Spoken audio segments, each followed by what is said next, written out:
I've got a bit of a doozy for you tonight. It's not conclusive, but it's disturbing. It's a follow-up to my video from yesterday about the lab-grown meat, and I was saying that they use stem cells to grow this meat, and I implicated the Impossible Burger in that. And I have to correct it.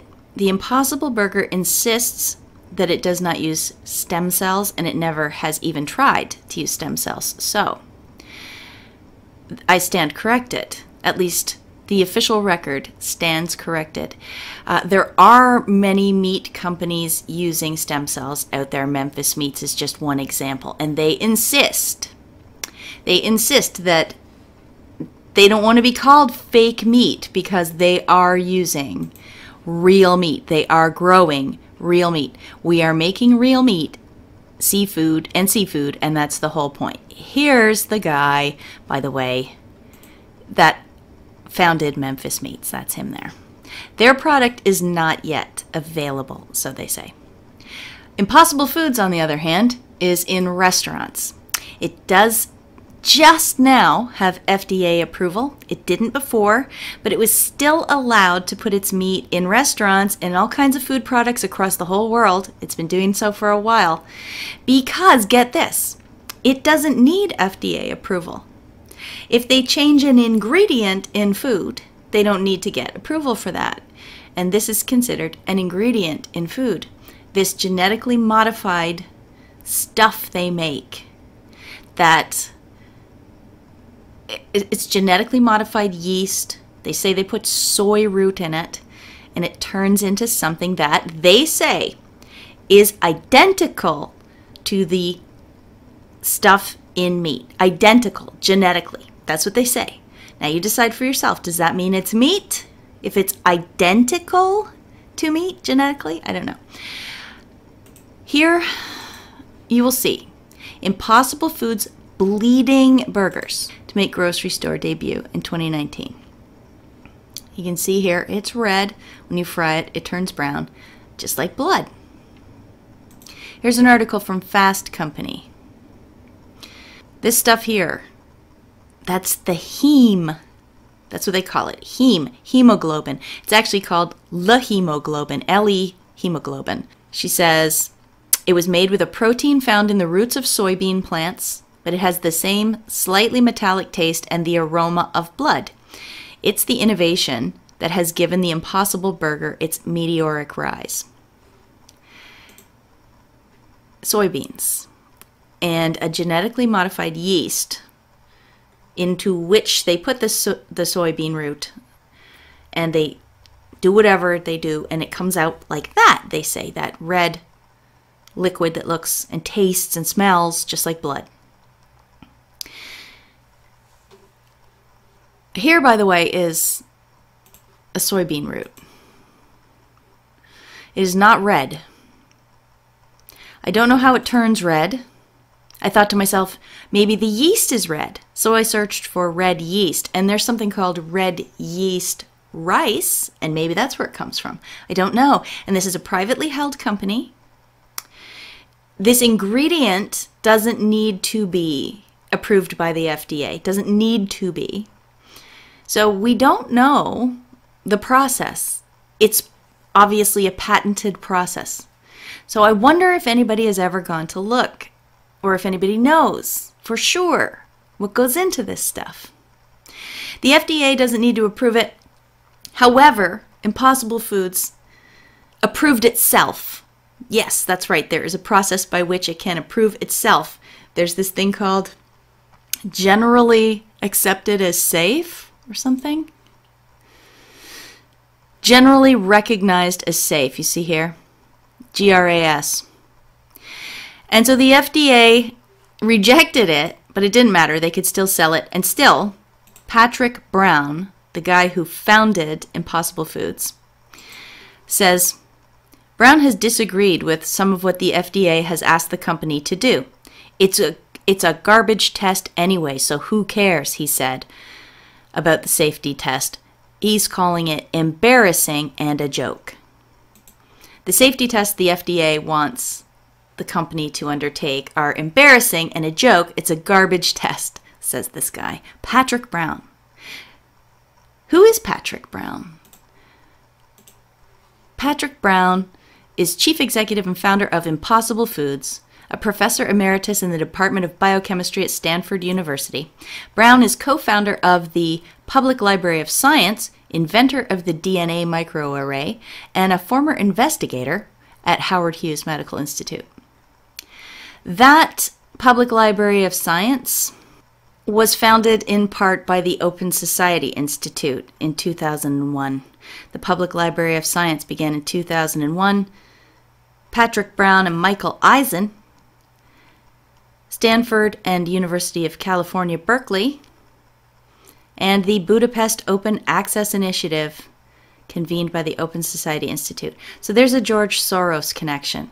What else is funny about Patrick Brown? Well, Stanford is home of behavioral science extraordinaire Christine Blasey Ford, works at Stanford, and they have a program where they refer people to the CIA from there, I believe.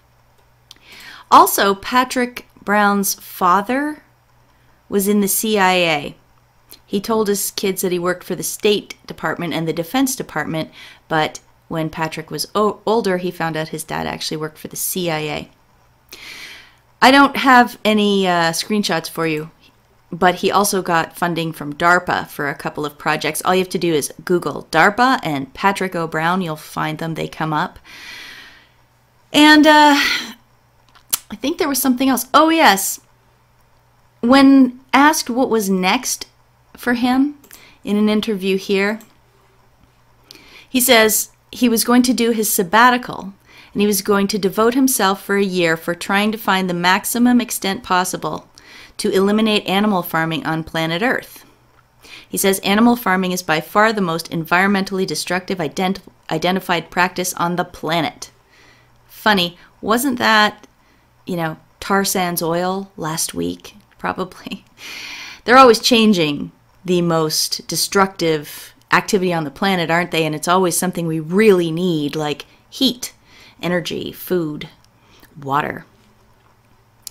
So, yeah, he continues here. And if you think I'm bullshitting, he says, the Food and Agricultural Organization of the United Nations, whose job is to promote agricultural development, published a study, not knowing what they were getting into, blah, blah, blah.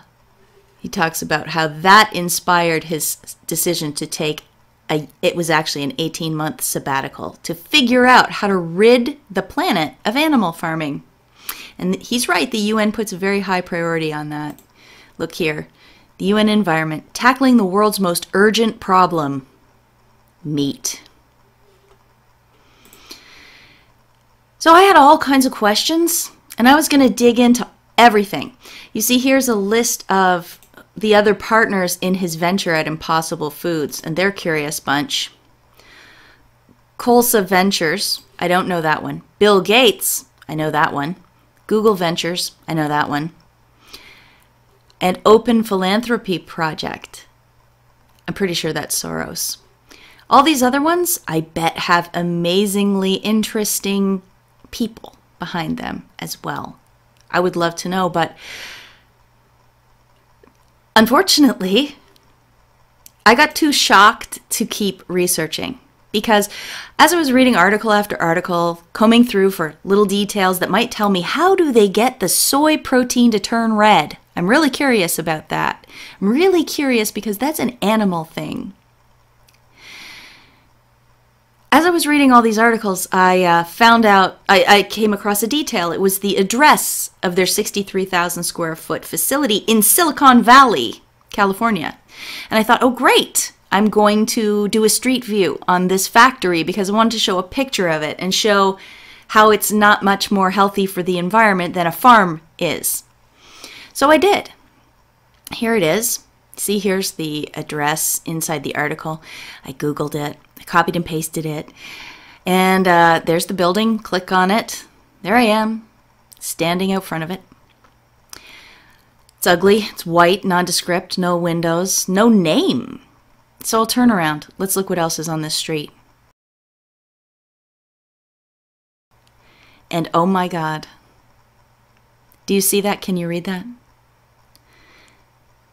Planned Parenthood. Planned Parenthood is directly across the street.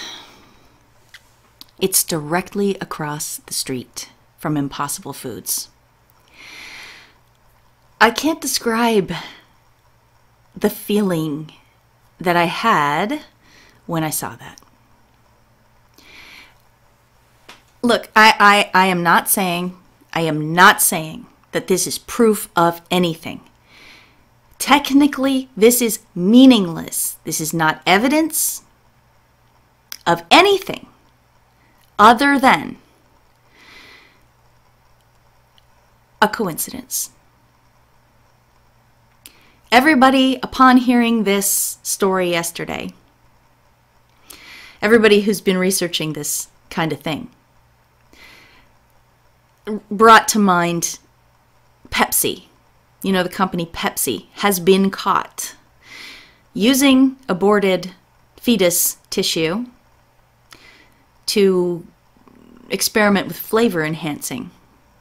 You can look up the articles. I didn't get one. They're out there. And people were thinking, maybe that's what's in this burger. Maybe that's where the stem cells come from. Now remember, Impossible Foods says it does not use stem cells, okay? Absolutely not.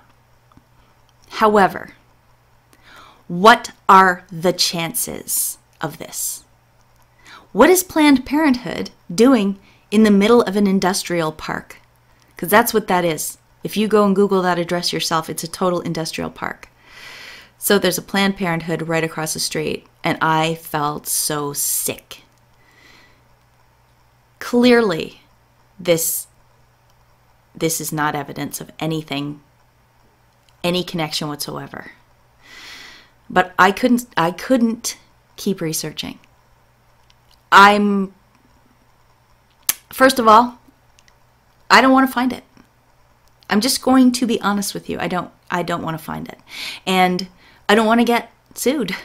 And I don't want to get anything.